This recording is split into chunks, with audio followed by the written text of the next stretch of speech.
Here we are again with yet another experiment. So this is to see if an induction hob using a pan is more or less expensive, economical than using a slow cooker.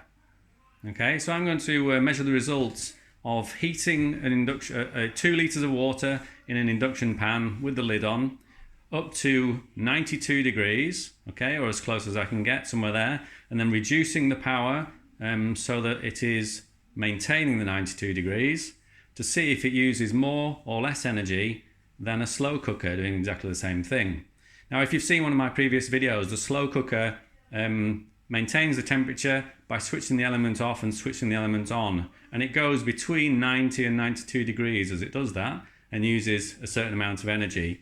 So I'm going to see if just leaving a pan on the induction hob for the same amount of time will use more or less energy.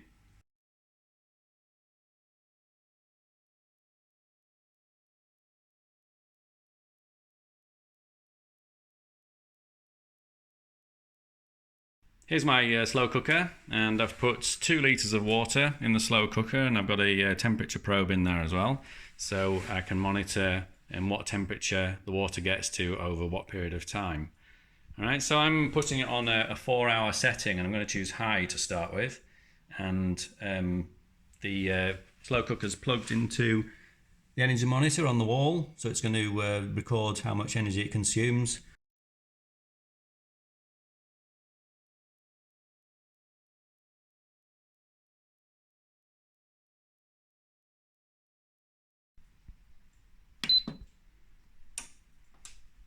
The starting temperature of the water is 18 degrees Celsius. We're now 1 hour and 10 minutes into the test, and I'm recording the temperature every 10 minutes throughout the heating process. So the temperature at the moment is 77 degrees at 70 minutes. That's 90 minutes now. We're now at 88 degrees, and the energy consumption just goes up very slightly. It's gone up to nearly 219 watts. And that's because the resistance of the heating element changes as the temperature changes, so it's going to use a little bit more electricity as it gets hotter.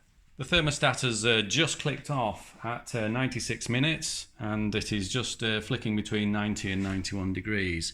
We're just coming up to 2 hours now in the crock pot. The temperature is regulated pretty well exactly between 90 and 92 degrees. So the pulse width times to maintain the temperature of 90 to 92 degrees are consistently 4 minutes 10 to about 8 minutes 50, sometimes 4:12, 8:51. So it's spending 4 minutes and 10 seconds with the element switched off and 8 minutes 51 with the element switched on.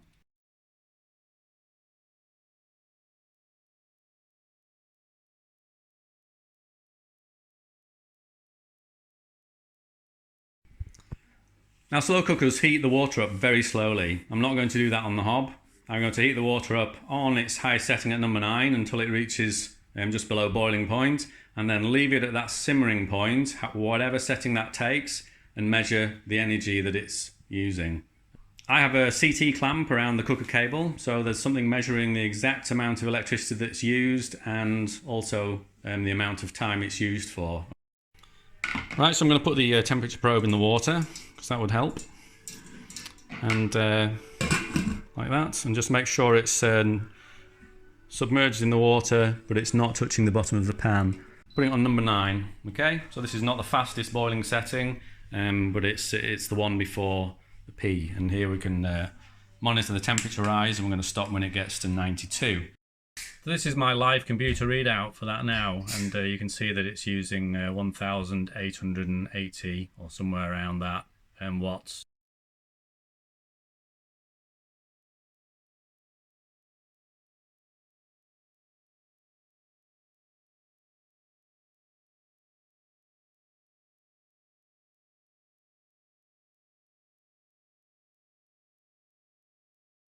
'91. There we go, 92. So I'm going to stop it there and reduce it to a level that it takes to maintain the 92. After an hour, the temperature's just stayed around 92. It's just increased slightly to 93, so it looks like setting 2 is pretty well exactly right to mimic a slow cooker, because that's what we want to do. Keep it at 92 degrees for a long period of time.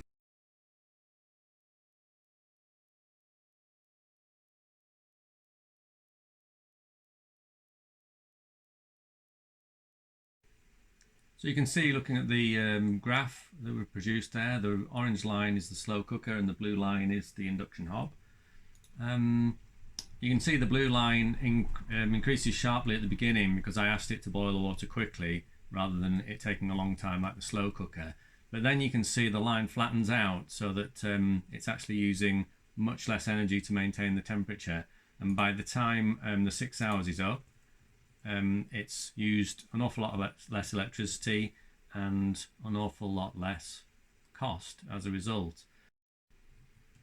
This slide is showing the cost of the amount of energy used over the full 6 hour period.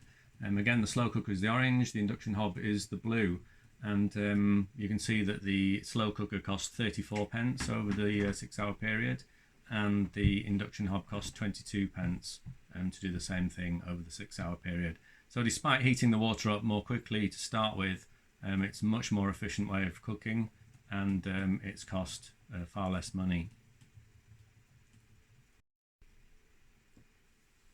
So the findings, the slow cooker uses 150 watt hours of energy to maintain the water temperature, whereas the induction hob only uses 75. So actually, to maintain the temperature after the initial heat period, the induction hob is twice as efficient. The slow cooker used just over a kilowatt hour altogether, and the induction hob used 653 watt hours over the 6 hour period. So again, it shows the energy consumption difference. Therefore, the cooker cost 34 pence over the full period, and the induction hob cost 22 pence.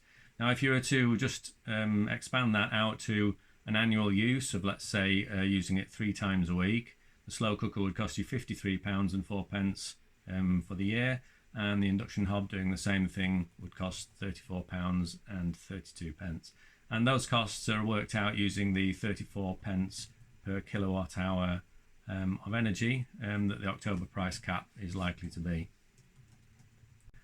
So let's just look at a few of the pros and cons of each. So this is all about the slow cooker. So it is true that it's convenient and a safe way to leave your dinner cooking for a long time if you're away from home. That is an advantage of it.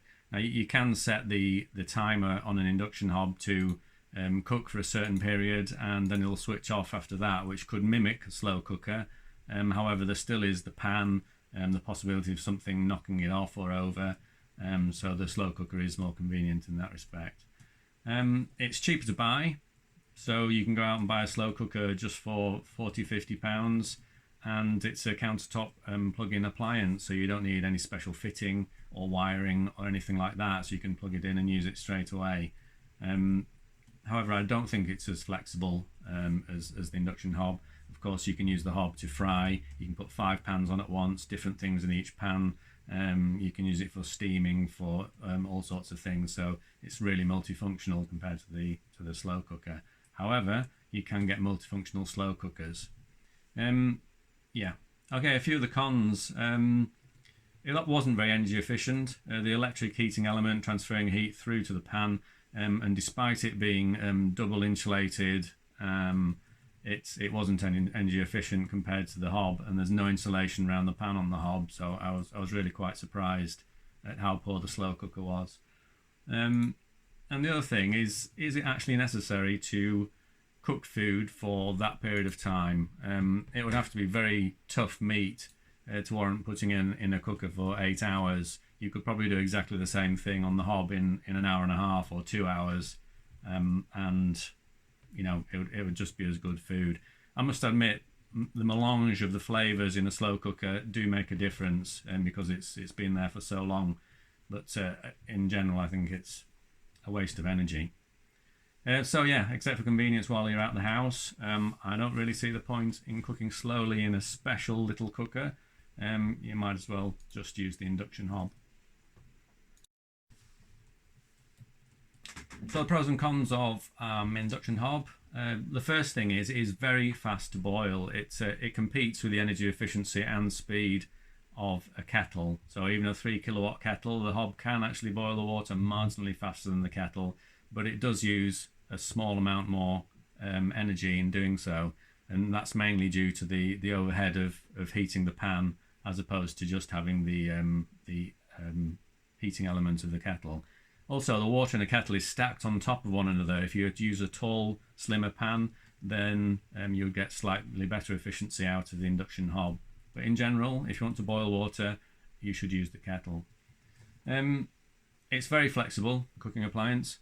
You can use 5 pans on it. It's got flexi zones. The heating, the adjustment of the heating is down to a very fine detail. There are 20 settings for each ring, and it's very finely tunable. So you don't need to boil away, wasting energy. You can simmer at exact temperatures and save a huge amount of energy in doing so. So the cons of a induction hob is they're expensive to buy in the first place. It's just a fact. This Neff hob, I think, costs £650, and you need to probably get a professional to install it because it needs wiring into the consumer unit. And the other thing is, you do need a set of pans which work well on induction. I have some cast iron pans and they work because they're magnetic, but they don't work very well. They use much more energy to cook the food. And these Neff Schulthofer pans are the absolute best pans that I've found to cook in. They're very responsive, very energy efficient, and they're the ones that I've used for the demonstration. So thank you very much for watching, and I hope to see you again for another experiment. Please subscribe if you want to find out about new videos, and see you soon.